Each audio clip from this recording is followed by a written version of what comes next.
My name is Allie Gooch, and today we are going to be doing a recipe that takes us back to a simpler time.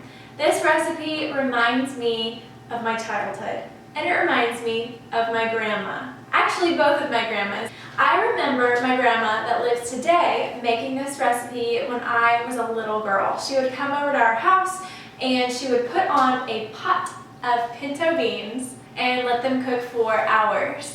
And the beans were intended to be for dinner, but I do remember that once the beans were cooked, we were free to grab a bowl and eat them whenever we felt hungry, because she would make that big of a pot of beans that there was just beans. The more you eat, the more you are smart.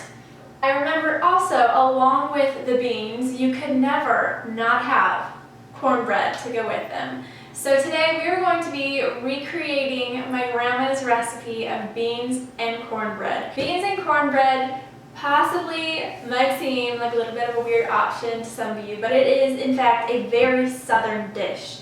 And I was born and raised in Southern California.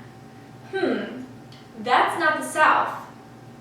But even though I was raised in the West Coast, I come from very deep Southern roots. Both of my sets of parents, well, my mom and my dad, they come from very Southern families. I feel my Southern roots hardcore, and especially when I make this recipe. Let's make Southern beans and cornbread. So start out with a pound of dry pinto beans and pour them out onto a countertop. Clean countertop, of course.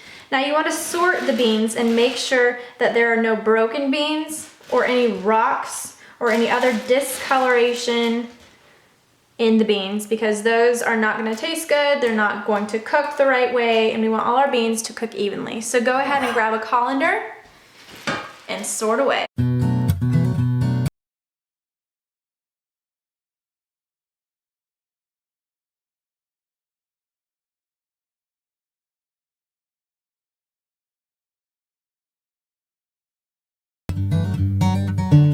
Okay, now we are going to start the beans, but first we have to start with bacon. Oh yeah, everything's better with bacon. So I'm gonna cook up the bacon real quick and get this party started. All you need is about 4 pieces of bacon. We're gonna cook it in the bottom of this pan just a little bit, just to get some of the grease flowing, little bits of brown stuck to the bottom before we put our beans in and then our water in and get this puppy cooking. You can use bacon, or if you're feeling adventurous, or if you have some kind of leftovers, you can use like a ham bone. So let's say you had ham the other day, a big old juicy ham, and you have that delicious bone left. You can go ahead and throw that in the pot of beans, and honeysuckle, you'd have yourself a good old batch of beans. Oh my gosh, that's so weird.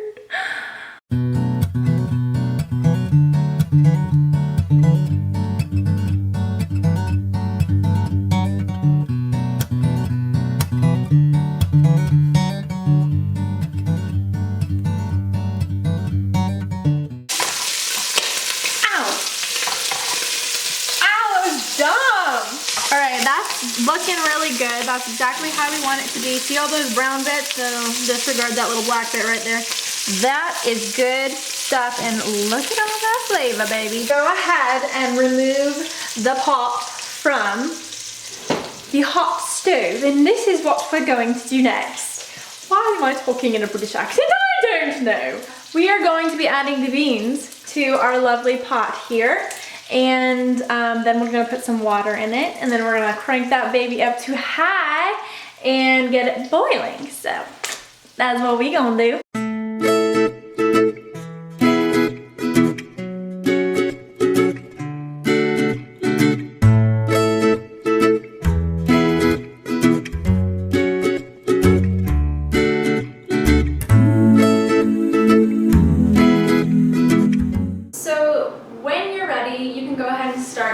cornbread.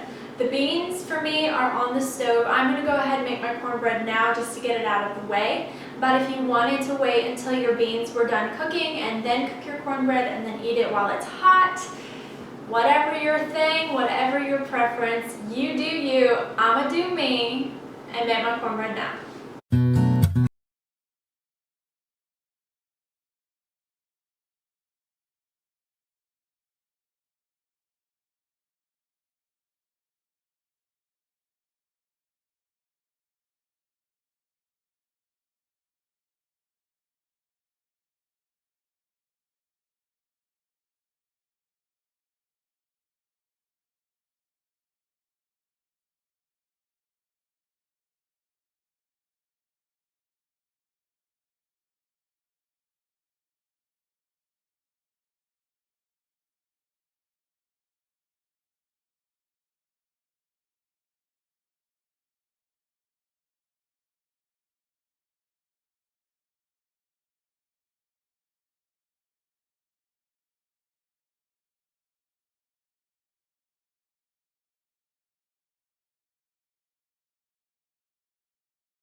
So we have our beans going on the stove, back that away.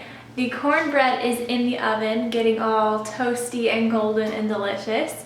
And so I am going to go over that away and sit on the couch. I'll see you in 16 minutes.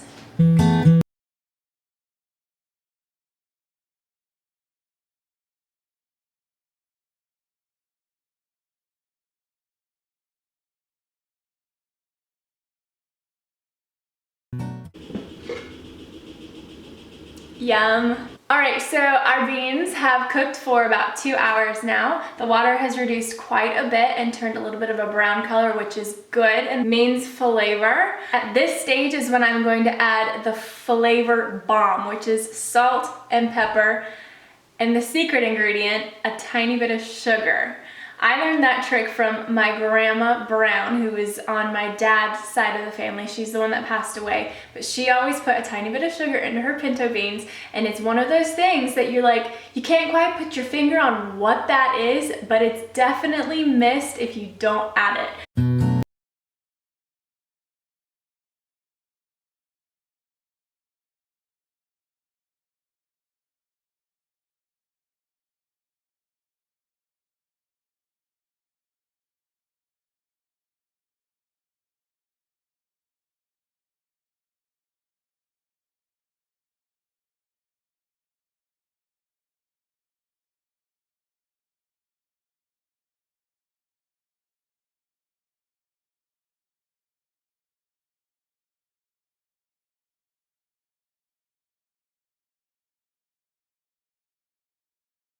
Might be a little unconventional to some, and if it really offends you, just avert your eyes.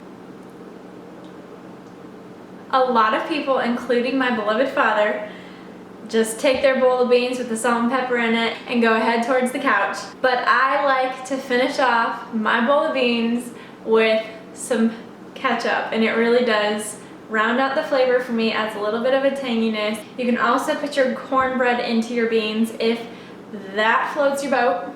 So that is it. That is our beans and cornbread. I will see you later. Thank you guys so much for watching this video. I hope that you really enjoyed it. I certainly had a good time making it.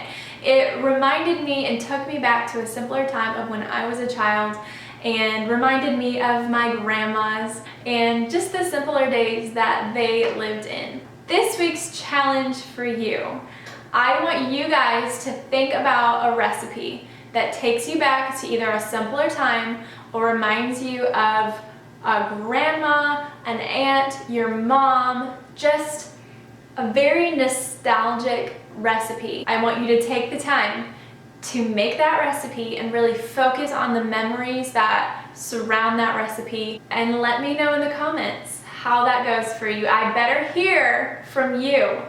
I want to know how it goes for you and how it makes you feel. I am so excited for our journey ahead of living simpler lives. I love you guys so much, and I will see you next Monday. Bye.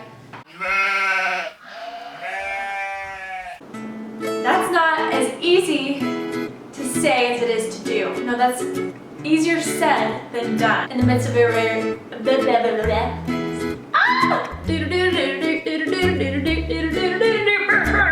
It's like, come on, girl, you can do this. I'm gonna be showing you.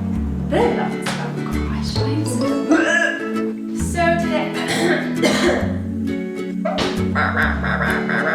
and it's just a warm. Oh yeah, oh yeah, oh yeah. Oh my god, that's so weird. Really, really sweet recipe because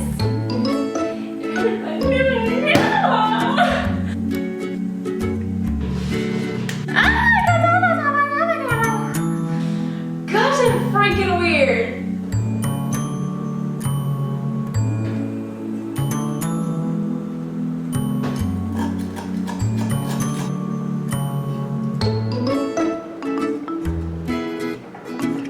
What the heck? This never happened.